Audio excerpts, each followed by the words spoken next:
Well,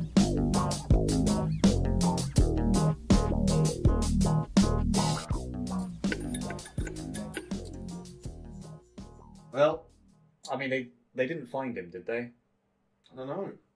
Do you know who I'm talking about? Because I figured the whole reason they were calling was because they know that we've got the genius himself in here. Well, see, the thing is he's safe and contained. Oh, it's fine.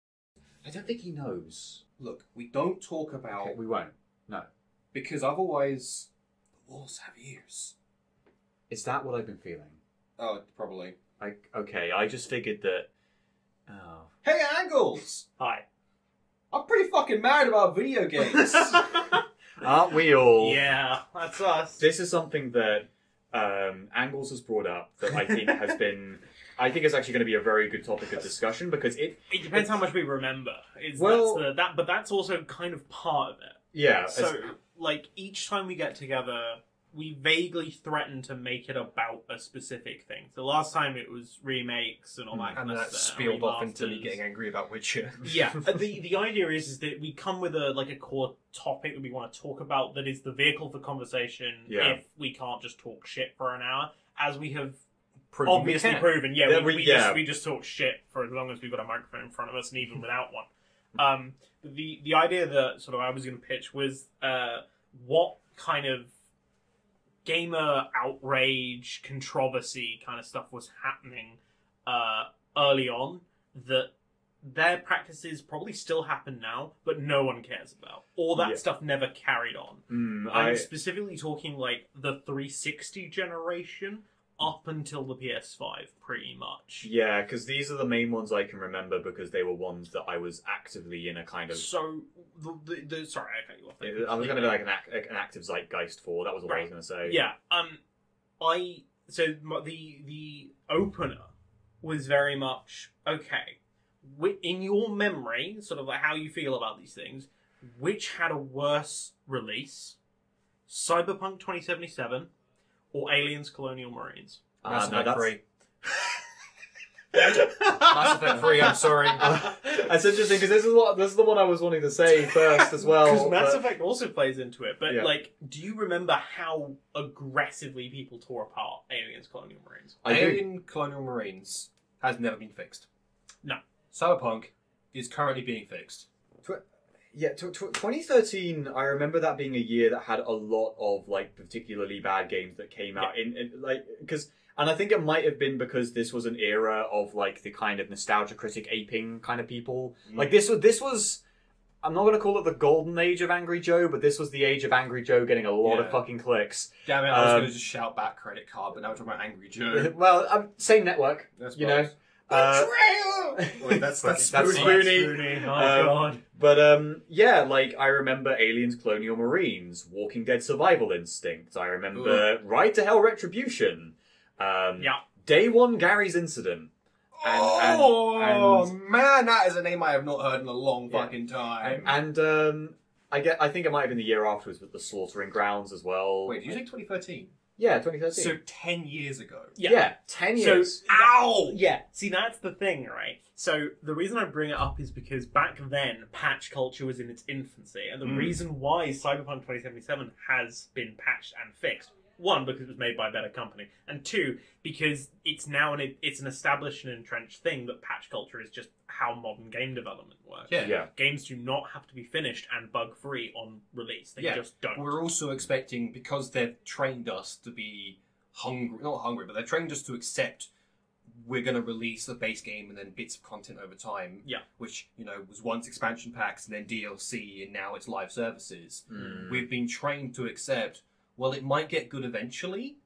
But that's crazy. It's crazy that we've been... But that's kind of my point. Was the whole reason I wanted to bring this all up was because I wanted to see what trends have we subconsciously or have been Stockholmed into just accepting. Like the commonality of Day One DLC as well. Yeah, that was a Mass Effect 3 thing. I still... Like, because these are all things that I really wish that we hadn't had just sucked up and gotten used to, because... to sort of briefly mention the patch culture thing, for one, I think that it says a lot that people's recommendations these days can be get it now, wait for patches, or don't bother at all. I think that the state of a game at launch does very much affect its eventual success because the initial numbers kind of show the incentivization of, can you afford to patch this? Like, Cyberpunk 2077 was being fucking funded by the Polish government and was off the back of Witcher 3 being massive. They had the money, the time, and the manpower to eventually fix it. I'm sorry, that sounds like a fucking line from a Metal Gear game. Cyberpunk 77 was financed by the Polish government.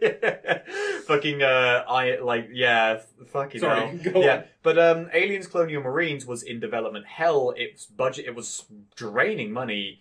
And like at the point where it came out, I don't think Gearbox wanted to bother with like doing anything more with it. So its launch as a result was kind of like was thrown out there. But it's interesting, because again, you could argue that Gearbox was coming off all of the success of Borderlands. Well, yeah, that's true, because Borderlands 2 but they were also coming off the failure of Duke Nukem Forever. That is fair. That was significantly earlier. It's like 2011, yeah. Oh, okay. That's actually way closer than I thought. I thought it was a little bit... I think if you pre-ordered it... I think either you pre-ordered Borderlands and got Duke early, or if you pre-order Duke, you got Borderlands early. Okay. One of the two had like an overlap. Like But either way, it's just interesting that there's that as a comparison. The other thing I was going to talk about, if you want two modern disastrous launches, which inevitably affect... Because we're talking about Cyberpunk, because again, recently they've had their big DLC, their final, like, it's not quite standalone, but this huge incoming thing to the game is coming out soon. It's an expansion pack. Yeah, it's an expansion pack. And everyone's sort of going nuts over it, and, that's great. Another game that had a fucking awful launch, it still sold really well, but then it grew into patch culture. I think it is the game that probably bookends the very start. Well, bookend the start of a thing, but you know what I mean. It's the very. You need to bookend at both ends. True, yeah. It very much starts the acceptance to me of patch culture, and that's No Man's Sky. 100%. I knew exactly what you were going to say as soon as you were talking about this. It has sold so well since it has been patched. Whether or not its player retention is very good kind of doesn't matter from a business standpoint, and so it's very much an industry capstone on, this is exactly what we can do it. Yeah. No Man's Sky is the example of it being successful, acceptable, and I would argue morally right. Yeah, they got a redemption story out of it. Yeah, and that's very interesting, given that I think people were quite right at the beginning to say, like, this wasn't good enough and this should have been the thing from the start, because it's complicated, because in many ways I'm very happy for that team for being able to eventually make No Man's Sky the thing that people wanted. I'm not sure if that was what the team wanted. I'd like to think so, but you'd hope so, right? And I don't know how. I believe Hello Games is generally better when it comes to like cycling through employees, so they didn't just make the game tell everyone to fuck off, so there was at least something there. It was a while ago that I think I looked at their Glassdoor, but they've been I think their feedback is genuinely just like, it's pretty crunchy, but like everyone is happy with the projects. Yeah, but, I mean, I don't know if it was them, because I remember looking at their other stuff, because they made before they made No Man's Sky, they made fucking, what was it, that really like casual ass stunt driver game. Oh, Joe Danger. Yeah. Which they made like one successful like weird indie game and went, well, it's a franchise now. And then they made several more and it just didn't do as good. Angry Birds. One little Finnish studio making fucking Angry Birds. Sorry, I have to say this. Yeah. Angry Birds is straight up deleting the original Angry Birds from all markets because we can't back patch microtransactions into it. That's really funny. So we're getting rid of it because it doesn't match our creative vision. So again, that leads to another one. What I believe is referred to as Fremium, but games that you buy that have microtransaction in it, they are the norm now. I hate it. And same. And the sad thing is that I've been complicit in it because the example that I would cite from a personal standpoint is the Crash Team Racing remasters. When originally they came out, everyone praised the game for not having microtransactions in it. There was an in-game store, but you could only buy things via like money you earned in game. Like you had to grind through races to get the money that you could then use to buy things. The thing is that it was still grindy. It took you a while to actually get the in-game currency to buy the skins and things like that, which people were like just happy it wasn't microtransactions. But like I think they failed to neglect that if you wanted one character skin, you were going to have to race so many in-game races to get it. And you've got to hope that you've got an online subscription because that's the quicker way to do it. If you play online races, you get them faster. But the interesting thing about that is a great example of another sort of the scummy thing, the thing that became the scummy thing to do after this became acceptable, which is give all the review copies out without the microtransactions in. The reviews get written after the embargo is released, and it all gets then on the first patch add the content still. So everyone's already pre-ordered it based on these really glowing reviews. It's like, hey, no microtransactions, amazing. Yeah, great game, full of content. You're like, half it's well. Actually, that springs on the point I want to make, which is there is a game I have bought probably about maybe £100 worth of DLC in. Oh dear. Is it Skyrim? No. Because you'd buy each DLC 3 times on 3 different games. Most of the times, they come with it, okay? Yeah. Oh, is it? Hold on a minute. I've got to guess. Do you want me to guess? It's one of the two. Go on. Payday 2. Yep. Payday 2. Fucking Payday 2. The other one was Killing Floor 1. Oh, yeah. Payday 2's DLC is one of the few examples where I have sat down and I've gone, fuck me, I've spent so much money on DLC in this game. But then I remembered, I've been playing this since 2012. 11 fucking years. Yeah. Holy shit. That is nothing. That is, like, less than 10 quid a year, realistically. And it's like, because I mean, I don't buy like the Tailor packs, 'cause who the fuck cares about skins? And, you know, the loot box thing came and went because the community was like, this is fucking disgusting. You're already charging us for DLC. It changed publishers. It changed hands after that, didn't it? Yeah. I think they bought back the rights to it. Yeah, because they sold it to someone. It was Starbreeze? I can't remember. They added the fucking loot box and shit. They started tanking the game's reputation. And it dropped the value of the game low enough. They could just buy it back off them. Yeah. It's just fascinating the way that the market works, that they could do that. Yeah, Payday 2, it's... Because I've played quite a bit of it, not nowhere near as much as yourself, White, but like I played quite a bit of it, and I remember that when we were kind of settling into a meta of how that game worked, I realised that if I want to be actually having fun in this game, I need to buy DLC. Yeah, there are so many times where it's just like, you need that. And having to figure out precisely what weapons and perks and things that I wanted or needed, and then trying to figure out when I could buy them on the sale to actually budget them. Yeah, I mean, I know it was a meme. The EA games were never games. There was always that one meme of a burger and then an EA burger. Yeah. Where the burger you paid $5 for a full burger, and then the EA burger you had to pay different amounts of money for different levels. Yeah. The fascinating thing, at least to me, about that is that if you post that kind of meme, you are considered cringe these days. Yeah. Oh my fucking god. Because you are. It's such a tired format. Yeah. Right? It's like, hey, look, companies are fucking us over. Shut up, Grandpa. Yeah, we know. Yeah. We've all accepted that this is just how it's going. Yeah. And that's so shit, right? Yeah. Like it. I don't want to be like that with it. It's like because this is something I was thinking about a little bit when I think really the most modern game I've actually played recently is the Resident Evil 4 remake. Right. A game that I'm pretty happy with as a whole package, but there are 1 or 2 moments in it where I've been like, they didn't put this in. They're probably going to make this like a DLC later down the line. And that was another game that it also had Day 1 DLC. Sending his hand DLC. Yeah, like Day 1 DLC. It has like things where you're just like, this will come in later, this will get patched if this is a problem. Yeah. They don't have the mercenaries mode in that. Yeah, that was in the original. It eventually was an update, like, very quickly afterwards, but that was still something that wasn't on launch. And it was just like, just like comparing a game from 2005 to a game from 2023 and just realising how much different the delivery expectations are now. I wonder, though, because there is the argument that, games companies need to increase monetization to sort of support themselves. Is that because they have become more greedy? Or is it because they were absolutely short paying their staff so fucking hard in the early to mid 2000s that now that there's enough sort of eyes on the game industry business wise, they now actually have to charge people proper wages. Yeah, because I actually think it's because in the early days, say 2005-ish era, there wasn't an internet presence so large that you would go out and you go, oh yeah, I want to buy that. The screenshot looks good.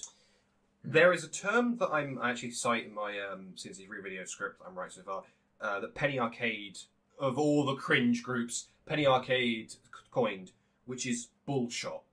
Yeah, I know that one. Yeah. Like screenshots or like in-game cutscenes, which do not show the gameplay, but they will show it in like trailers as this is what the game is. Yeah. CNC Free's trailer is premium bullshot. Because it's just like, look at the scale of this comic. It's like, no, you never get that scale. Yeah, that's quite common though. Yeah. Because I would actually say I agree with Angles' sort of like second point about underpaying and short paying staff, because from what I understand, it was kind of hellish to develop games in the 6th gen. Yeah. It's a damn shame because the 6th gen seems to be the time where games had a good balance between having stuff in them, being affordable and coming out in good time as well, and also being like relatively stable.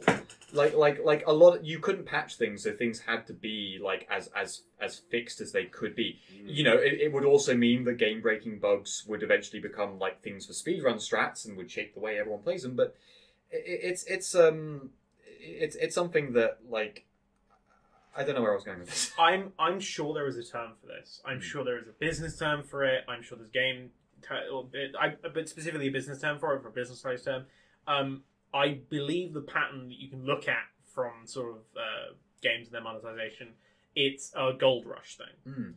In the early days, there are people, very few of them, that go out, they go west, and they make Doom. And they make a shitload of money. Right? Then a couple of other people go, that's a good idea. I'm going to flog all my stuff. I'm going to go west as well. They start genuinely trying to, they're making their mines and all that kind of stuff. And they make things like Halo. They've got sort of the Halo 2 and all that kind of stuff. Once the industry gets entrenched enough, then the people come over and sell fake gold. Ah, I see. Because they now know that there is a solid enough industry. Now it's like, how many grifters can we fit in here? And then also, how much extra can we get out of the mines now they're running ratio dry? we can afford? Yeah, because eventually those gold mines run dry and all that kind of stuff, and so they're going to have to find a new way to monetize them. They're going to open up for tourists and stuff like that. Yeah. This horribly tortured metaphor is what I'm trying to sort of this is how mentally I'm imagining the game industry's business sort of ideas go up and down. I'm putting that metaphor on the rack. I'm spinning the wheel. Oh no! Please. Torture it a little bit more. We have reached now the, hey kid, want to buy a real bit of sand that might have a gem in it stage of the gold rush. Kind of, yeah. Oh. We have reached the point now where we are being told, hey, there might be a game in here. Yeah. You go find out yourself. The perfect analogy for early access games. Here's a plot of land. It might have gold in it. No, for real. It's fuck me. I remember when early access games were just this brand new terrifying thing, and a lot of game critics were like, I don't know, you only get one release. This kind of sucks. And then a bunch of great successes came up and out of it. And now early access, because of patch culture, seems to be how most games release unofficially. Early access is a weird one because you can't review an early access game. Yahtzee brings up this point. You can't review an early access game for fear that the day after you review it, they'll shit out a patch that fixes all of your complaints. No, that was what we're doing anyways. It was part of the development cycle. The fucking Black Mesa, for example. I remember early Black Mesa, before it was, as it was growing, the difference in that is insane. Yeah. Right. It's a weird one, but it's certainly one of those ones where it's they definitely went back in and they remade it. Yeah. When they finished up Zen, for example, when they actually got that done, they remade a bunch of chunks of it. Right. And it's I can't complain about how some of the earlier levels paced or whatever, or how some things felt, because they fucking got rid of them in the final release. You can't review an early access game because all you're doing is giving yourself a dated period of, is this okay to pick up now? Yeah. I think that I would want to make an argument to sort of like not to directly oppose, but to kind of like provide like the counterpoints to Yahtzee's concerns of like reviewing an early access game and then it changing and making the review less valuable. I personally think that because of the age of the internet, I've kind of mentioned the point like a little bit earlier in this podcast. Yes, I actually do think that the launch of an early access game still matters. Yeah. And I think that the period of time where people have actually got their eyes on it and are making their first judgment is still incredibly important to the survival of an early access game. Because if you go, right, I'm going to release an unfinished game, I'm going to patch it later and it's going to get better, people are still going to look at what you have and many people will decide, I'm not going to bother with this. They might not bother with it forever. They might not bother with it for the next 3 years. And maybe then in those 3 years you make something better and then everyone turns around. But, like, especially, like, when early access was new, Yahtzee was quite big, like that 2014-15 period. Oh, yeah. If Yahtzee reviewed an early access game and demolished it, that could kill that game, or it could kill the way that anyone fucking sees it. There's still like a counterbalance of, like, the reception of something, like, having an immense effect. And to a lesser extent, we hinted about it in the last Return to Sender podcast, Killing Floor 2 is doing exceptionally well. I don't want to play that game again, because I remember it launching in early access. Like, Killing Floor 2, as it stands even now, is kind of shit, to be honest. Yeah, because it never delivered on the stuff that it was saying it was going to do in full. And I get it to an extent. The martial arts class, I guess, wasn't working for what they wanted to fucking do.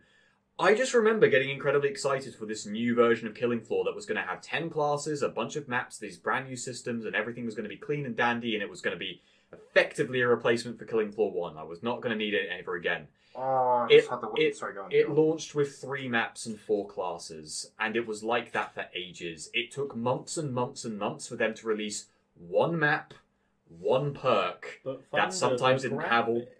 I mean, it looked fucking pretty.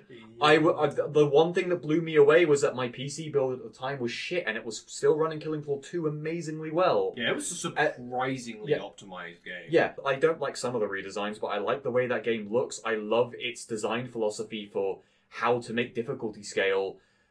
Fuck Killing Floor 2. They teased classes and made me think they were going to be things that they ended up not being. What's the SWAT class going to be? Oh, is it going to be like a class that has like riot shields and Kevlar and all this stuff like that? Nah, it's an SMG class. Cool, I have the Commando. I already have a class that has automatic rifles. Yeah, I like, you know, if you were gonna be another Daka class, why won't give me like a class that has LMGs or something that's but then they heavier give that to duty. the assault class. So Yeah, it's a Commando, and it's like, oh, cool. Oh boy, the Survivalist class. That's what we fucking wanted. A class that has that isn't a class. It has no purpose. All it exists to do is make sure that you can pick any weapon you ever fucking want. Great. Why the fuck am I picking anything? It exists just to get you kicked from matches. Because people are like, fucking hell, it's a survivalist. It's like, alright, like, there's something endearing about going like, alright, cool, I'm picking support because I want to be the guy that gives you ammo and has shotguns. I'm picking medic because I want to heal you and also be kind of a party tank. I'm picking berserker to kind of kite people and crowd control and all this stuff. I'm picking survivalist because I want to turn my brain off and play this game. Yeah, but to be honest, as much as I agree with you that that's a shit thing to do, that's exactly what I did in Killing Floor 1 with Berserker. I would just get the katana and just be like, that group of zombies is going to be fucking mincemeat. Bye, guys. But Berserker had a purpose. I have so many fond memories of playing games of Killing Floor where I was new and I was getting my ass handed to me. And then Berserker comes out and rescues you like a fucking messiah. I never remembered his username. There was one Berserker who I kept seeing in lobbies. He would play as the chicken skin. He would be a level 6 Berserker. The entire squad would get wiped. He'd be the one guy alive. He would not only kill every Zed to make sure that we could actually go to the next round, he would also find our weapons, pick them up, toss them to the trader so we could pick them up again when we come back. And also I think I see they put them in separate piles as well. Yeah, and he'd give us money as well if we were low on money. And it's like, fucking Berserkers were bros, man. I genuinely loved seeing Berserkers and playing with Berserkers. Yeah. Sorry, welcome to the Killing Floor podcast. That also, I guess I'll also briefly backtrack and say I made a point earlier about how some people play games because they want to turn their brains off and chill out. Like, the kind of reason why some, like, the Hell Let Loose stuff doesn't always work because some people like that. Yeah. And I talk about it as a negative in Killing Floor 2. The fact of the matter is that that's not inherently a bad thing to do because fuck me, if you've got a 9 to 5 and things have been shit and you just want to relax, games need to build themselves to be more like that. You need to have stuff that lets you do that and also have the stuff that lets you get immersed in something hardcore. Like, but it's something that every other facet has a level of, like, there's a little bit of skill ceiling. Yeah. But there are some, like fucking Demolitionist that's just like, I want to turn people into mist. Fucking Survivalist is just, I just want to fucking pick whatever, play what I want and just go. It had no cap. It was the fucking... you know what's dumb? I can't say the word no cap anymore. I heard it as well. Yeah. I was just like, for real? I just wanted to say it. But Christ. no, fucking, it's the same thing people have get pissed about, like, pyros in TF2. Well, like, pyro just has no skill, you just walk up to it, like, WM1. Yeah, and you're the idiot that's fucking S-ing way off cliffs, you dick. Yeah, it's Pyro is an interesting one with TF2 because I used to main Pyro when I wasn't very good at the game because Pyro genuinely is an easier class to play sometimes in quite a few situations. It's got medium health. It's got a decent speed. It's got a defensive ability. Yeah, the defensive ability. Its offensive capability is still really good. It's an all rounder. It's the survivalist of TF2. I watched a video the other day that was called "What if you removed the sniper from Team Fortress 2?" It was a thought experiment of a server that just played a bunch of rounds of Sniper and played a bunch of rounds where Sniper was not available to anyone. That's interesting. It didn't change the game in any meaningful way. It changed where people died. Like, there's a few choke points where the fights got a lot more intense, but in terms of average kill distance and anything like that, removing Sniper from the game had a very negligible impact in how the game ended up going. Really? Yeah. People were playing that server, they thought, oh, if you've not got a Sniper, certain classes are going to dominate because Sniper is a hard counter to them and you won't be able to do anything. Nah, there were still ways. If you've got a bunch of heavies that are going to be a problem, Soldier and Demo Man still exist. Yeah, that's the thing, is TF2 has so many classes, it's able to have multiple counters that you can evenly pick. Yeah. That would be like saying, the better experiment is, what if I removed everything that could damage sentries? But what if sentries were invulnerable? Well, that was the thing, is that then you would have... everyone would stack Engineer. Or you'd get players playing as Scout who are just, like, bonk rushing past them and being like, fuck you, you can't build a nest, bye! No, because... we don't have nests. Can Spy invis random? Spy can. It just means... The thing is, though, that then the optimal team strat to that would be 10 Engineers, 2 Pyros. There is a sub game like a modded server for TF2 called Class Wars, where the whole idea is every team can only play one class. Yeah, I've seen that one.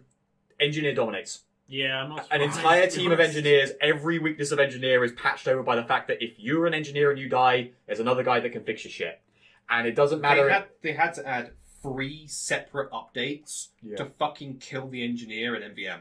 Yeah, the Sentry Buster, the Spy Bots, and then arguably the Mecha NG. Yeah. Just because fuck you, and fuck you, because the engineer was just too powerful in that game mode. Yeah. I think despite these problems, it is interesting that TF2, you talked about the kind of, like, how there's lots of counters, lots of classes. I think it's a testament to the way those classes are designed. The main reason I brought up the Sniper thing and like that changing the game is because I would be very curious to see that thought experiment done for Pyro. I'm wondering how much that would affect the game, because Pyro I see as a very good beginner class that can also have a high skill ceiling if you want to be a proper support as Pyro. But I feel like more people will instinctively play like Demo Man and Soldier. Yeah, and Spy. Because there wouldn't be any reflect. And there wouldn't be as easy sort of spy checking as there is with Pyro. Yeah, heavy numbers would drop substantially because the number of spies going up would mean the number of heavies would go down. Yeah, because it wouldn't be fun to play when 85% of the time the guy that is moving faster than your turn speed is maybe a friend, maybe an enemy. You can't check. Yeah, like that's the thing. I'd be curious about that because like a lack of like I guess what you call heavy mains is apparently a problem in TF2. Yeah, not many people play heavy anymore, like to a degree where they're dedicated to it. Yeah, I mean, recently I was doing some contracts and I was like, oh, I'll give heavy a go. I had a fucking blast. I forgot how much fun heavy is when you just climb on top of the payload and just be like, I am now going to ruin everyone's fucking shit. Yeah. Yeah, no, heavy is a lot of fun. I was surprised with my play numbers that heavy is one of my less played classes because heavy is very fucking fun. What your main is medic, right? Like yeah. Yeah. So that does not surprise me at all. fuck you. I don't know why. Just It's in my username. Come on. Yeah, I suppose. So- I thought that was your honorary doctorate. Yeah, my I think honorary it- doctorate that I got from like Zimbabwe. No, so ages ago I was playing MVM and I usually play like I don't know like Pyro or Scout whatever, and I got a fucking Australian medigun drop, and I was like, wow, I'm gonna play medic more now, and I played medic a lot before that, but I've been playing like since then I've played pretty much 90% medic, and it's like wow I'm realizing how much I really enjoy playing as a medic. Like I'm going to use the Amputator so I can do AoE heals. I'm going to use the Crusader's Crossbow so I can heal, like, burning people from, like, a mile away. Yeah. I genuinely really enjoy. But then I go to another game, say, like, Overwatch, which is, you know, haha funny. But, talking about Outrage, Overwatch 2, am I right? But, oh, yeah, finish the TF2 point because... I go to Overwatch and I play as, like, Mercy, which is their, like, you know, their medic choice. I'm like, this sucks. I am I don't feel like I'm having fun being a healer. I feel like I'm being a required element of the team that is demanded of me. The best healer in that game is also capable of doing the most damage in a game. Is that Moira? Yeah. Yeah. Moira is... Yeah, Baptiste is alright, because then they're a hybrid class as well. Lucio does healing. Yeah, Lucio, fuck Lucio, man. I wanted to like... Bin. I think I was going to say I wanted to like playing as Lucio more, but I realised the theme of Overwatch is I wanted to like Overwatch more. Yeah. I loved Overwatch. Because I still enjoy playing it casually. Overwatch, it's not for everyone. Overwatch to me is like going on a date with a girl one time, and you're like, oh, this is really nice, we should get another one, and then you fill out contact. And then, like, a few years later, you see them online and, like, pictures of them, and they have, like, I don't know, gained a load of weight and joined, like, an alt-right group or something. And you're just like, Jesus. What happened to you? You were cool when I knew you. What the fuck? It's Damn. Yeah, fucking... Yeah, I just couldn't... a lot of stuff put me off Overwatch. I think roll queue ended up being a big one. Oh. Even before roll queue, I always felt pressured to play support. Roll queue is actually okay because it means that all the teams are at least somewhat balanced, but then it also means that you don't get the fun multi-tank sort of high level. Here's fucking 5 Reinhardts just being like, the objective will be captured. It was still bad though. 5 Reinhardts would get shit on, but it was funny. Here's my worry about roll queue because it is great for balance. My problem with roll queue is, all right, cool. So I've got to go to bed in an hour to go to uni to get a lecture. I would really like to play. What do we want to play? There's like 30 characters in this game. I want to play one of the 20 DPSs. One of the 2/3 of the game. The ones that look really fun. I'm queuing for half an hour. Oh, God, yeah. So to play most of the game. If I want to queue as Reinhardt, if I want to queue as Ana, oh, cool, I'm in like 2 minutes. That's fascinating, because have you played much Overwatch 2? I have not played a fucking drop of it. Because, okay. by God, I was put off Overwatch 1 so fucking hard. That's entirely fair. So I started playing Overwatch 2 when it came out because I bought the other games, so I got it for free. And so I really wanted to play tank a lot of the time. But that was the queue that got filled out the most. Oh. And support was the least filled out after that. It went sort of tank, DPS, then support in terms of like popularity, at least in the things I knew. And generally it was pretty good because it was popping off and everyone was playing it and everyone was playing it with crossplay as well. At least I think it had crossplay at launch. Overwatch 2. I'm not sure. Not sure. Either way, yeah, I really like Overwatch. I think there are so many aspects of it that are just fun. But I didn't play TF2. Yeah, well, that's reasonable. But so I didn't grow up with it because we never had online games. That was just we had consoles, but we never got Xbox Live. Never got sort of the earlier sort of the PSN stuff or the really crap stuff for PlayStation 2. And it wasn't until I came to university when I got a PC that I then started playing multiplayer games. And by the time I was like, I should probably play TF2, and this is much more recent. It's just full of bots. Yeah, it's really fallen off. Sadly, it's absolutely fucked. I'm very upset about like what's happened with Team Fortress 2's sort of whole shebang, and but like I will kind of pivot back and say that like that is kind of fascinating that because the thing that made me that kind of decided like when I was trying to figure out why I wasn't enjoying Overwatch, why it stressed me out instead of made me enjoy it, because you talked about the idea that role queue prevents the kind of stacking that's very unreliable and doesn't work out. Like fun in concept, but not very great. Team Fortress 2, by comparison, like it's like a 12v12 game. If you're one bad medic or you're one bad sniper in a team of 12, that has significantly less impact than if you are one bad Mercy, if you are one bad Reaper, if you're one bad Hanzo. Sorry, I kind of want to attach to that. No, of course. Is in the same vein, in Team Fortress 2, if you are doing poorly, you can change class. Man, I'm sucking at Soldier today. I'm going to play as, I don't know, demo for a bit. Whereas in Overwatch, it's like, great, I'm stuck in that particular field. I can't switch to, like, being a support. You've got a little bit of leeway, you change your other characters, you don't change your role. Yeah, which is the thing, is that I tend to find in TF2, if I've decided... Because a lot of the time in TF2, I'll join a match and I will try to pick a class that's not being played to see, like, okay, let's fill out the roles. However, I've almost never had an issue of then going, okay, me being a medic right now doesn't actually help this team as much as I think it should be. I'm going to play Soldier, nice, well-rounded, I can do a lot of damage with Soldier. What do you fucking know? We're actually pushing. Yeah. Like, this is great. I mean...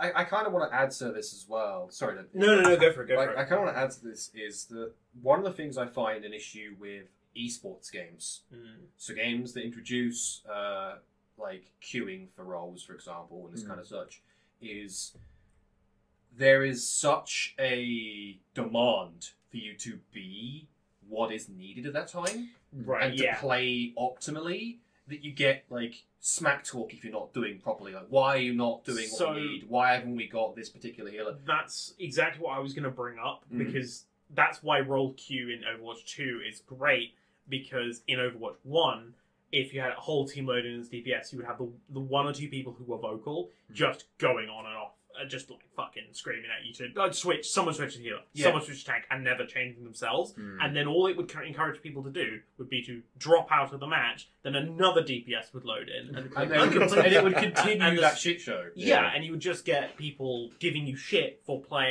not playing the optimal team comp. But the benefit of having role queue is at least allowing that team comp to be good, because the people who want to be healers are in your team. They haven't been forced to do it, and also it means they're generally decent at it, generally. And same with tanks, same with DPS. And there is less of that toxicity generally. However, it is an Activision Blizzard game, so there's a lot of toxicity to it. There just is. Speaking of toxicity, one of the things that I really enjoy doing, and I'm good at doing... Hold on! One of the things I really enjoy doing is playing CSGO. Okay, yeah. I think, like, Gold 1/Gold 2, which is not good, but it's better than Silver, which is what, like, 90% of the player base is Silver, apparently, like, because of the way that the Evo works.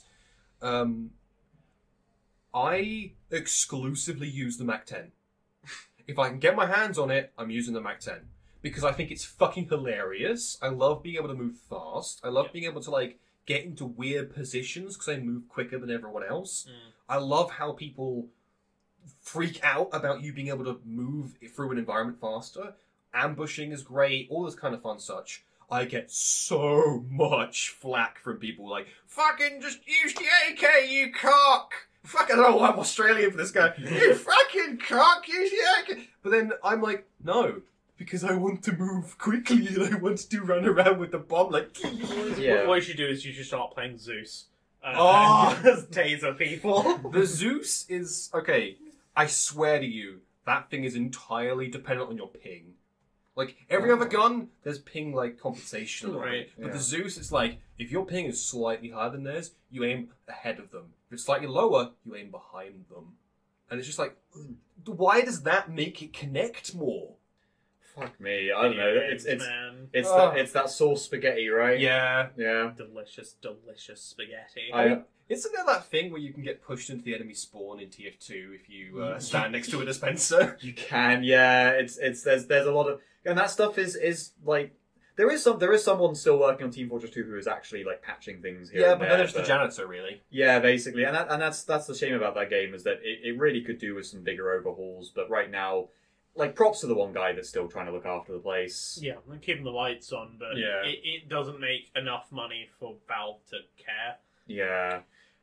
And that's weird, because it still makes a lot. People still buy crates and packs and everything. Again, that's your beginning of the whole craze. That started then went into Overwatch, or that kind of which popularized it after that. Fucking loot boxes. So we mentioned very briefly about Outrage towards Overwatch 2 connecting to the other stuff. It is so fascinating. If the rumors are true that the PvE mode never existed. Oh, that is a big sort of like apparently. Because that was the selling point of 2, wasn't it? Yeah, the dude trust me, I work at Blizzard, dude trust me rumor. Yeah, is that they moved over to Overwatch 2, knowing that the PvE was never gonna happen, or at least never come to completion, and the entire reason they were doing it was to move away from the loot boxes that were in 1. And the monetization in 1 to a more acceptable form of monetization in battle passes and live services that are now popularized, as we spoke about earlier, with modern video game like economics kind of stuff. And so they never intended it. So they were essentially selling the idea of the PvE. So people moved over to Overwatch 2, so they could shut down Overwatch 1, keep the paying multiplayer basis because they're the only people who keep playing it, and then. Whilst coaxing new people back into it with the promise of PvE. Now, that's huge if that's true. We will never know. It's not like a disclosed sort of CIA document, unfortunately. We will probably never know. Well, I mean, it's interesting you bring up season passes, because those are interesting. You're going to say the CIA? It's interesting that you bring up the CIA. Because I'm pretty sure they've been tracking this container for a while, and they're making sure that we get through the Panama Canal and don't go anywhere that we should. Yeah, it's annoying. I mean, it explains why it's so fucking hot, right? We've got to be somewhere in the Central Americas. I think we're currently buried in Afghanistan, but who knows? Oh shit, that's even wilder. I'm sucking moisture out of the edge of the container for like an hour here. I just can't tell what sand is from where anymore. I hate sand. But gets everywhere. My point I wanted to make was, it's really fucking interesting to me that the arguably more profitable season pass system. Because you play a multiplayer game now and you don't have the season pass, you are losing out. Like, you're playing the game and not getting anything from it. Yeah, whereas everyone else is real. Everyone else is in the middle of doing like the events and things. Why are you not playing with everyone else? Whereas loot boxes are inherently a selfish and individual bit of, ooh, I might get something cool and I can show off to my friends. Yeah. That kind of like dopamine loop. Whereas a season pass is, or a, what's it called, like a battle pass, is more a, you are not playing properly unless you have the thing that lets you enjoy the experience. Like it's a subscribe to content. Yeah. If you don't have the battle pass, you have just got the base game and that's it. You can subscribe for more content with the battle pass, or you could also do that and get sort of individual like cosmetic DLCs, which go back to what you were saying in terms of like that's the person who wants to show off. But they're direct buying those. Yes, that's the thing. They've realised that the whales who want to spend loads of money will spend money on individual skins that look cool and are expensive. Whereas everyone, or rather a much larger demographic, will buy a season pass over consistently buying loot boxes. Yes. Yeah, absolutely. I think it's really interesting that we can see this in fucking Call of Duty in the course of 2 games. The Modern Warfare Remake and World War II. Because the Modern Warfare Remake came with season passes and all that crazy shit, and Warzone, because they were like, oh hey, we have the Battle Royale as well. Yeah. Call of Duty World War II had you opening fucking loot boxes on Normandy Beach with everyone standing around seeing it. Because they thought, that was ridiculous. if we make it a social thing, everyone shares the dopamine kick. No, you look like a cock. Because you're standing like, I got a thing, and everyone's like, this fucking dick opening loot boxes. It actually made you look like more of an asshole. I want a version of Saving Private Ryan where just occasionally during the beach scene it cuts to a guy opening a crate and being like, "Oh my god!" doing like the soy jack face. I got purple paint! Yo! The guy gets his head taken off. It reminds me of like Heck and Ding Dong's like animation where it's just like the cool like everyone's got like colourful hats and shit. Yeah. And there's just one guy like rocking in a trench being like, I'm so glad you didn't live to see this, as he's like stroking like a photo of some like World War II vet. He's stroking a picture of the guy from Medal of Honor 1. That's my god, that's great. It's so fucking good. That guy is it Heck and Ding Dong, Flippin' Ding Dong? I think it's one of the two. Yeah. He's makes some fucking beautiful stuff. Sam, tell us what it is. Flipping ding dong. Thank you. Okay. Fuck off. Can you say that again in like Swedish? Ding dong and Yeah, sorry, I don't speak Italian. Anyway, it's interesting. The loot box on Normandy Beach stuff kind of pointed out how much of a twat you look when you're fucking doing that shit. Yeah. It does make me think of, funnily enough, in TF2 when you've got people idle in your server that are still sitting in spawn. You know they're trading. Yeah. You know that's what the fuck they're doing. Now they fucking like tell you that they like such and such unboxed figure, and it's like, you fucker! Yeah, you fucking can't, mate. So why is that pissed off guy just an Australian? Because because the Australians have got such a beautiful way with words, and I love them. Nah. Shout out to the Australians. I'm really sorry that any time I say a game or a video is coming out a certain day, that it's actually the next day for you. I need to fix that. You need to fix the time zones. I do. All right. There was a time where I considered any time I did like an announcement video actually having the time zone things pop up for every. I feel like it's a huge ego thing, though. Yeah. If it's just like I'm so big, I'm big in other countries, but also it's the internet. That isn't a singular country. No. You can be big in Japan, and even with. It just became cumbersome with my bigger demographics because naturally the biggest one is the United States that has about 4 time zones. Yeah. And among the top 10 is Russia that has even more. Yeah. You just fuck me. What do I even do with that? You know, it's a whole thing. But it's. I can imagine it's a little bit frustrating, but like I said, I can imagine it's a little bit of an ego trip where you're just like, I have to tell people in different time zones. Yeah, it feels like announcing a world tour. That being said, at time of recording, the episode 1 of Return to Sender has 1.1k views. Yeah, that blows me away. I'm so happy that people have tuned in. It's insane to me. That's so good. We're gonna beat the 8 episode mark. The original announcement for the second channel was made for a YouTube community post, and the channel over the course of 2 months got 100 subscribers. Yeah. It increased substantially. It's at like 2-point-something thousand at this point now, and like over 2,000 subscribers on the channel. And the videos are getting over 1,000 now, and it's crazy. I saw a crazy spike in my viewer because I keep a track of my analytics. Yeah, I saw a crazy spike after your announcement. Oh, thank fuck! I was like, what the fuck? Where's this audience coming? No, I'm glad because I'm glad that people then came over to your thing and saw your stuff because it's crazy how intermingled that is. Yeah. Yeah, we did it! The algorithm, we did it! Yeah, we did it, boys! Quick, over to Patreon! Someone, quick! Maybe if we make enough content, we'll eventually be able to geolocate where the fuck this container is. Maybe. I did have a thing where I was initially convinced that I could monetize the second channel if I reached 1,000 subscribers, and then we did very quickly. And then it said, oh no, you also need to have either 4,000 watch hours or you need to have 50 million shorts views. And it's like, oh. 50 million short. Damn. Okay. Yeah. That's fucking nothing. That's pretty funny though. That it's either one or the other. Yeah. You Which, know. thank fuck that it's not just the shorts few things, because this is a long-form content channel, We you know? could cut some shorts out of some of this, I'm sure. It wouldn't be good, but we could do it. Penis Yeah. cut. Adding out now. The penis. Release the penis cut.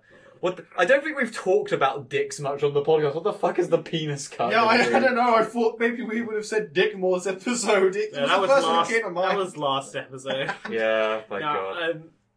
I'm trying to think I'm curious as to if anyone in the comments actually brings up some of the other just insane practices that initially got controversies in the gaming industry that we've missed. One I do want to point out before we completely lose it as a topic was specifically when the game industry tried to kill the second-hand market. Oh, yeah. With digital activation keys, where it's like, the first time you buy a disc, you have an activation key. If you use it, then even if you sell that disc, it's fucked. Yep, you can't claim it off again. I will layer another layer on that shit cake that you have made here. So immediately after trying to kill the second-hand market, they then turn around and say, what the fuck do you need emulation for? There's the second-hand market. Oh my god, yes. Yeah. It's so... Why are you pirating our games? Just buy a second-hand copy. We fucking... Right, Spore has a limited number of activations. Oh, really? Yeah. Once you've activated a key in Spore enough times, it stops working. It's 3. It doesn't matter if it's on the same machine. Oh. It just stops working. That key is dead. Yeah. You have to call EA support to get a new one. They don't do them anymore. I think that what that means then is my copy of Spore is on its last install. Then let me tell you about the world of piracy. Well, you can buy it on Steam.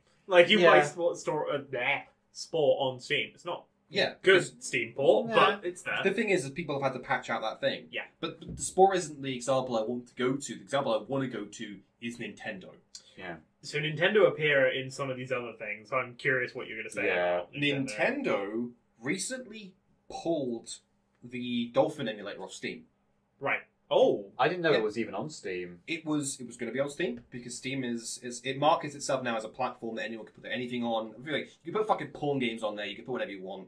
And then they were going to do a Steam release of Dolphin. You know, all the updates in one place. That's cool. And Steam looked at it and went, one sec. Nintendo, what's this? Are you cool with this? And Nintendo turned around and went, fuck no, we're not. You're not publishing that. Yeah, and Steam went, we can't. They'll DMCA it if we put it up. Mm-hmm. But the thing is they'll argue, well, there's no... You need to provide the BIOS files and all this and all that. And technically it's not really a full system. But fucking honestly, when you're trying to emulate a system like the fucking GameCube, which literally is impossible to find games for now. It's hard. It's very fucking hard. Yeah, and that was tied to their thing to kill backwards compatibility. Mm-hmm. But you can now see why they killed backwards compatibility, because the most recent game that Thunder has played was RE4 remake. Yeah. And there was a strange... Well, I'd argue that's not quite the fair. What I was going to say was that they believed that people wouldn't play remakes if the previous versions didn't exist. Really? Back then. But now they know that we'll play both. Yeah. Because we're suckers. Holy shit, 2 cakes, it turns out. Yeah. Holy fuck, 2 cakes, these are Yeah. great. I'm going to loop back to Nintendo again. Yes, please do.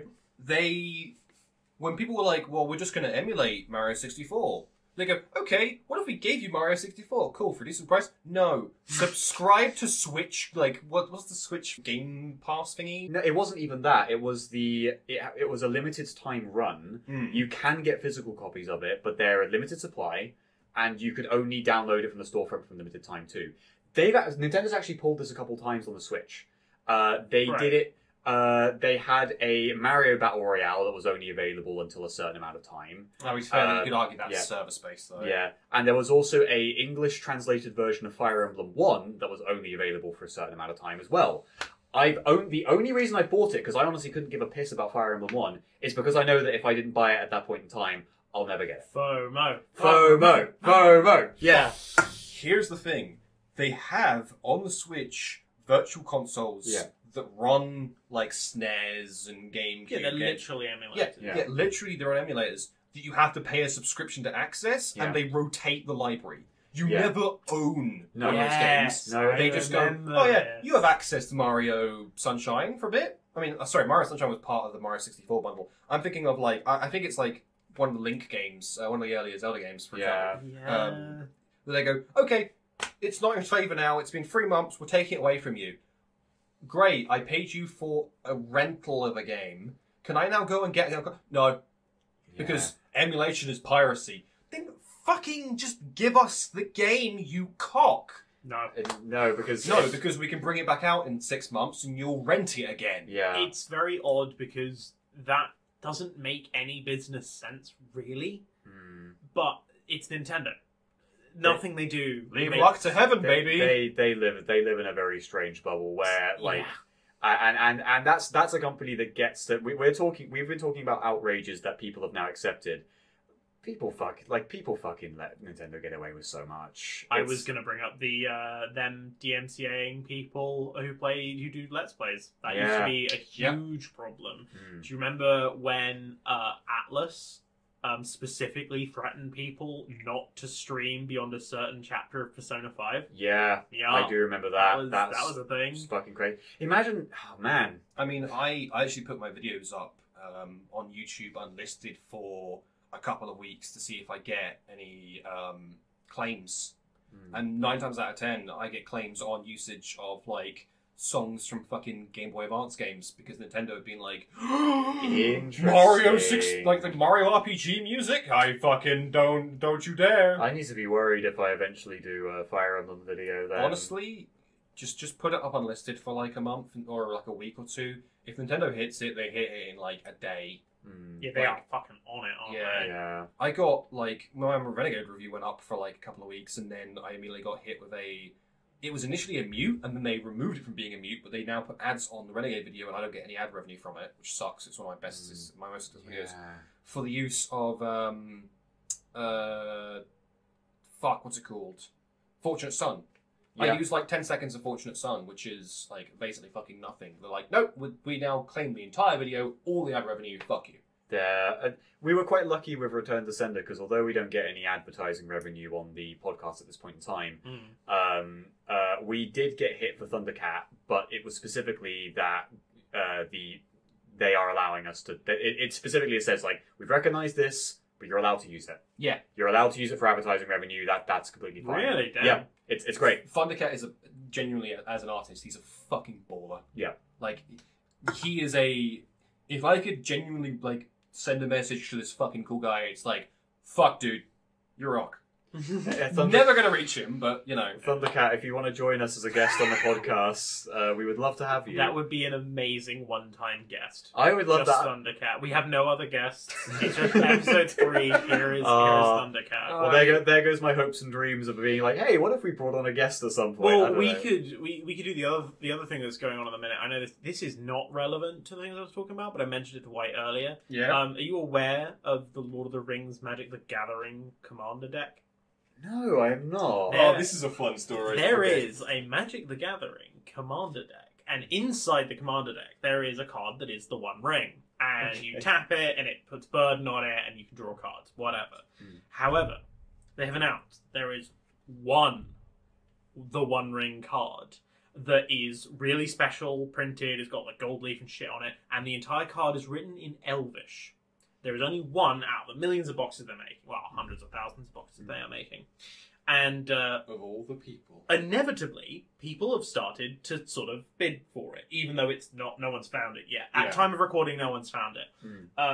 There is there is kind of a conspiracy theory around this, but I'll get to that afterwards. This wasn't they were not the first person to bring this up, but they are currently, I believe, the highest bidder. Post Malone has offered to pay $1 million for you to... Well, he's going to give you $1 million, and on top of that, he will pay for your flight to meet him and hang out with him whilst you give him his One Ring. Right? So you give him the Magic the Gathering card, and you get $1 million, and also you get the flight out to meet him, if you want. All right. But before that, there was a better offer. And I don't mean this monetarily. There was a guy who was like, right. Emotionally, it was better. Emotionally better. I will give you... Here are your choices. If you find the One Ring, I will give you £25,000.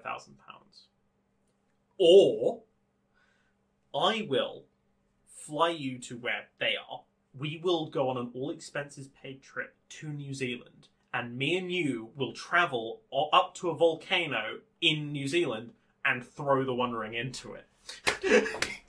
I want that so bad. So, yeah. I want that to be what happens. Immediately, I was like, yeah, but what if Post Malone gets it and then goes to that guy and is like, our journey must begin? That would be great. Join me. That would be very weird if Post Malone and this one dude end up going to New Zealand to throw a card in the volcano.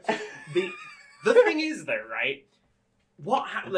Most of these boxes, like most of them are going to sell and all that kind of stuff. Your likelihood of getting the One Ring or the special version of it it's about the same as winning the lottery. Not quite, but it's about the same. Yeah.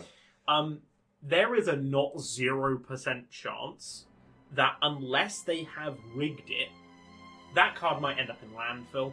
Yeah. Because if it's just in any box that they are sending to any store, Get water damaged. it can go to somewhere in the middle of fucking nowhere. It doesn't fucking sell, and then eventually the store goes under and they chuck it. And there is just the One Ring sitting as a card in a landfill somewhere, which is also immensely funny to me. Yeah, next to hundreds of copies of ET.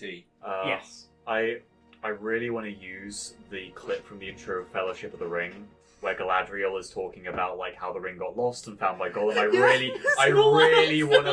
really want to put that over this. Like, maybe I could fit the music in if we don't get DMCA'd. You could just do a very, very transparent, as I'm describing it, just a very transparent sort of like play-by-play of that scene of the ring. It's just going into a land. I just have a various, like, it's image of fucking Schmeagol in a dumpster, and then, like, fucking... And it's Gollum from the new game. Yeah. It's that version of Gollum.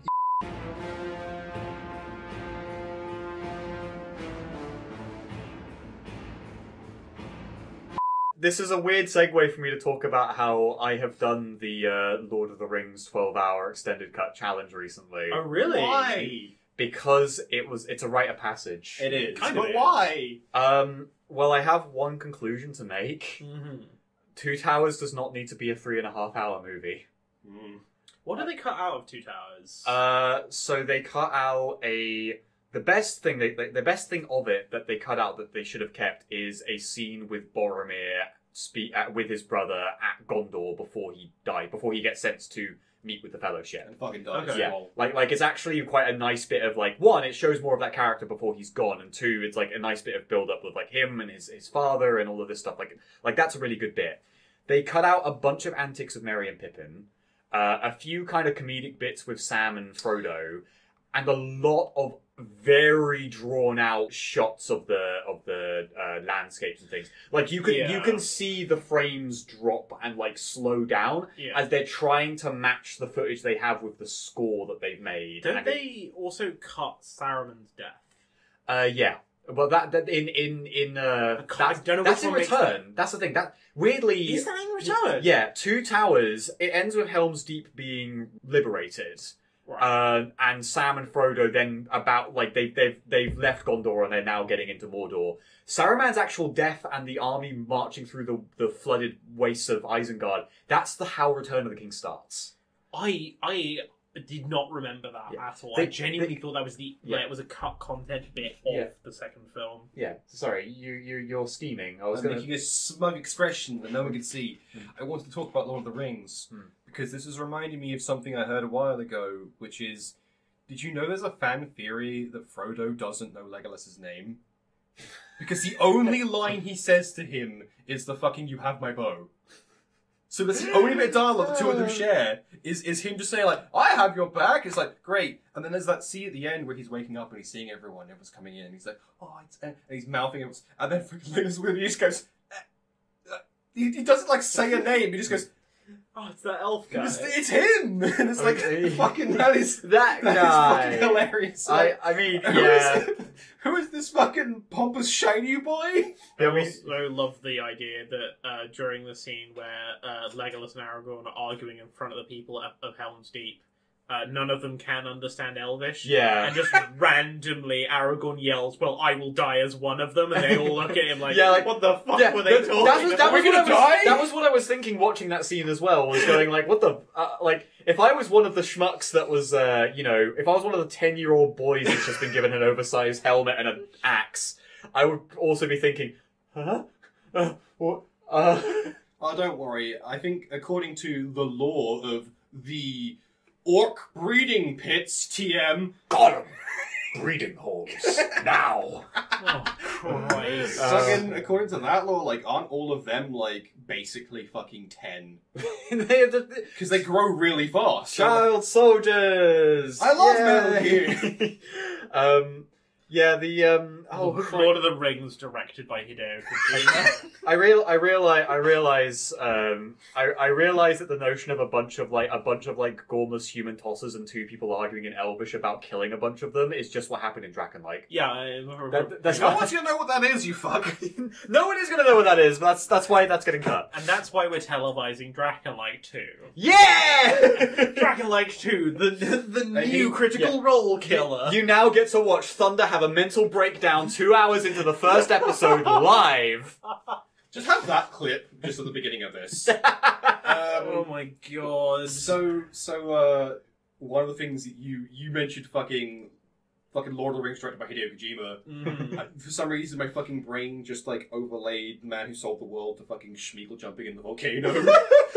Fucking, the man who sold the world. As he, like, sinks into the fucking lava. Yeah. The man who sold the world was fucking Isildur, I think. It's the human that refused Oh, yeah, to... good point. Yeah. That's the way I would look at it. We have to assign Bowie songs for the entire...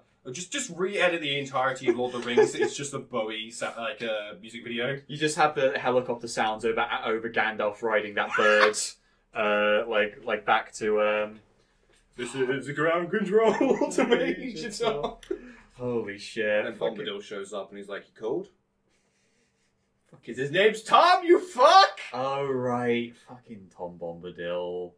Jesus. The man who could have solved the plot but was too busy fucking bitches to do it. Everyone's favourite character when reading the books. I guess it's... Some people really fucking like Bombadil, actually. I don't know why I'm saying that, because it's just such an unexpected thing if you watch the films before reading the books. You're just like, who the fuck is this guy? It's like, hi, I'm basically, like, powerful, all-powerful, but fuck it, you guys resolve the world problem. Yeah. I'm too all-powerful to give a shit.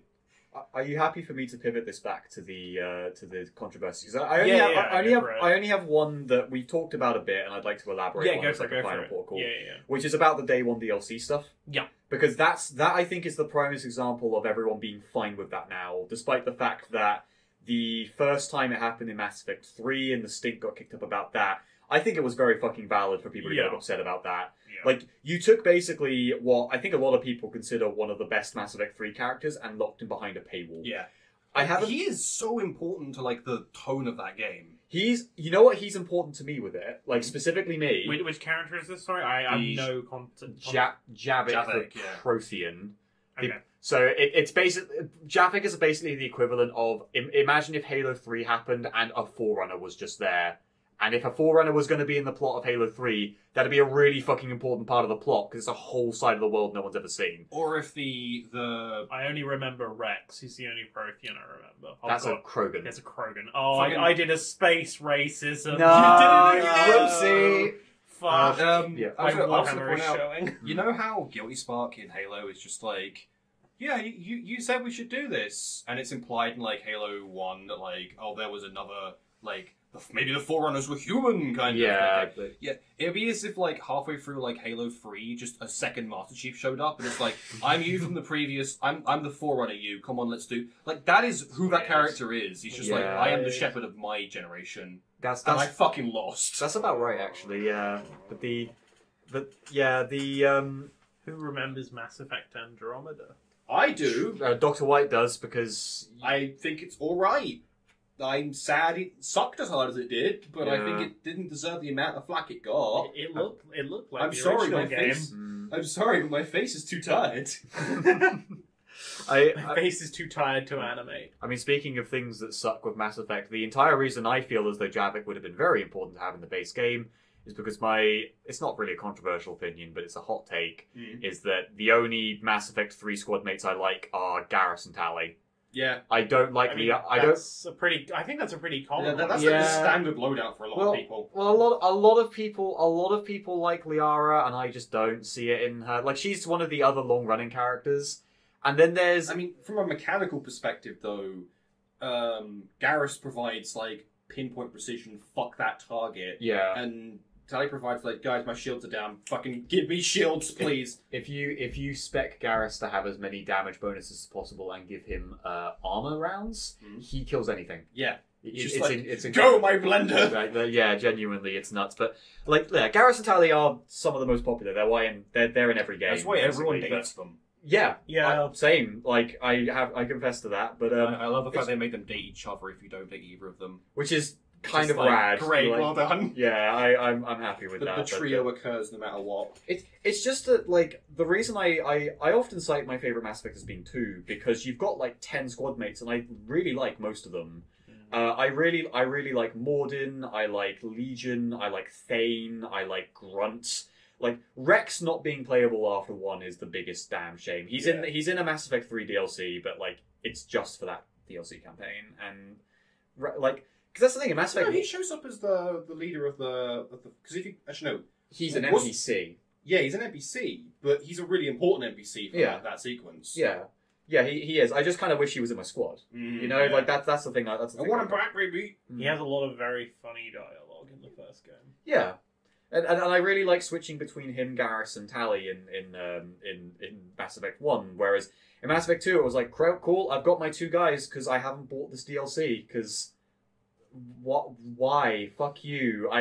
I now have the Legendary Edition, and if I play a Mass Effect 3, I'll have Javik. Yay. Imagine buying Mass Effect 3 on the Wii U and not having Javik. Yeah, not being allowed Javik at all. Imagine buying Mass Effect 3 on the Wii U. Day 1 DLC being a thing. It's now such a common thing. It's in the RE4 remake. It's in a lot of shit nowadays, and it's very sad that we've all just kind of... Total War Warhammer 1. Yeah. All of the Total Wars, they've always had Day 1 DLC that is then available later. Yeah. The fucking... Because people were upset about Warriors of Chaos, an incredibly important faction, being Day 1 DLC. Why the fuck isn't that in the main game? They're an incredibly important part of the world. Why wouldn't you do it? Yeah. And they're also undercooked as fuck. Yeah, but this was the sad thing, is that I caved in at that point in time. I really wanted to play Chaos, because when I collected 40k, when I was a little baby boy, I considered getting a Warriors of Chaos fantasy army and collecting fantasy as them. Yeah. So I was like, I want to play fantasy when I play this. Based choice. Slaves to Darkness are great. Fuck yeah. And then I played Warriors of Chaos about 3 times and never finished a single campaign with them because they kind of suck. Yeah, they were very undercooked at launch. Yeah, very undercooked at launch, which was a shame. So I can't remember what the DLC one for Total War 2 was. I know Total War 3 was Ogres. Norska. It was Norska, yes, you're right. Which is funny because it's the same. It's very similar to Warriors of Chaos, at least thematically. On a similar note, of a similar vein, of a similar feeling to Day 1 DLC, something else we've all just fucking accepted, pre-order bonuses that are exclusive to specific stores. Yeah. Yeah. Dead Space 2. Oh my god, Dead Space. Dead Space 2 has 15 unique armors that were from I pre-ordered from GameSpot. I pre-ordered whatever. You know what fucking happened? Someone data mined them, found that you could just enable them on the PC version, released it as a mod, and I think they panicked and went, we're just making it a patch. Here's all the... And people were fucking livid because they were like, I pre-ordered this for this upgrade. Yeah. And now I'm being told, fuck you. Yeah. Mankind Divided. Augment your pre-order. Oh my god. If we can crowdfund this AAA game, we can maybe get some more of it. Augment your pre-order. Those are words I have not heard in so long. Yeah, but that's because there was enough controversy There was and so backlash much. that they were like, yeah, we can't fucking do this. I might- And then instead they released half a fucking game. The Deus Ex games were full of them as well. Dead Space as well. Dead Space 3 and their crafting mechanics, that one got like so aggressively pushed back on. Yeah, the augment your pre like you know that I can't get over that. I forgot about it entirely. there's a reason why Mankind Divided ended up being an unfinished game. It's because we didn't augment our pre-order. We didn't finance that game. Yeah. If we didn't give Square Enix, a company that pours a stupid amount of money into games and then wonders why they're not profitable, then the company that remakes an engine every single game. Yeah. A company that is able to afford to release one fucking stupid flop every year as well, like Balan Wonderworld, the Avengers game.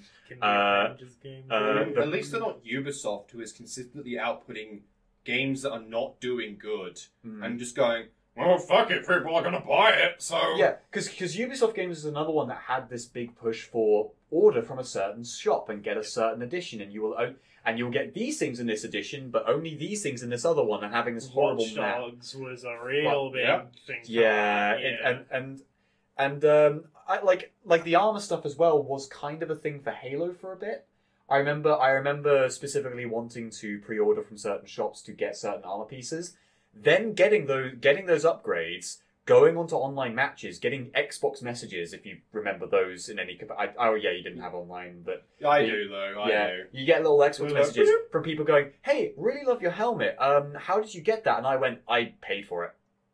This was I pre-ordered it, and it was the basis of paid cosmetics, baby. Like I pre-ordered from GameStation, and that's why I have this helmet. Oh wow, that's a name I've not heard in a hot minute. Oh, the fucking alright. The corpse of GameStation that's been in Norwich for the last 13 years has finally had its sign ripped down, and I think that this is you know how history's marked by Anno Domini and BC. That for me is post before Game Station. Yeah, post Game Station. That's when history begins and ends.